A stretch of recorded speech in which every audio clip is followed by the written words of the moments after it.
আসসালামু আলাইকুম। আজকে আবারও নিয়ে আসলাম আপনাদের জন্য একটা ভিডিও। আজকে দেখাবো কিভাবে আপেল সুন্দর করে ড্রয়িং করা যায়। তো চলুন স্টার্ট করি। এই যে দেখেন, প্রথম আপেল আঁকার জন্য একটা গোল বৃত্তের মতো তৈরি করতে হবে।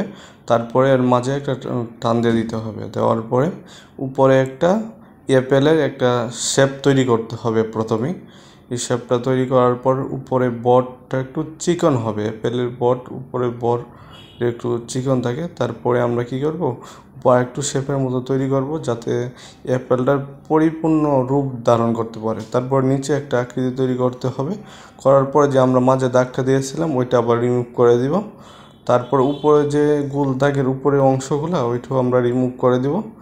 দেওয়ার পরে এখন আমরা কি করব, যে উপরে দাগগুলা যেগুলো আছে এগুলো একটু হাইলাইট একটু মোটা করে দিব যাতে অ্যাপেলের যে চারপাশের অংশগুলো সুন্দর দেখা যায়।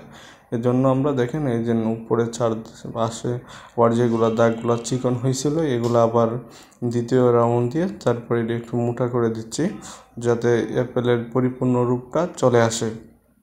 এই যে দেখেন, আপনারা যদি এইভাবে এই সহজভাবে যদি আপনারা অ্যাপেল ড্রয়িং করেন তাহলে খুব সহজেই আপনারা আপেল বা অন্য অন্য যে কোনো জিনিস আপনারা ড্রয়িং করতে পারবেন। এখন অ্যাপেলের ছোট ছোট পাতা এগুলা এঁকে দিব। এই যে দেখেন, একটা পাতা অলরেডি হয়ে গেছে। এখন ওই পাশে আরেকটা পাতা দিব আমরা। ওই যে দেখেন, ওই পাশের পাতাও হয়ে গেছে অলরেডি।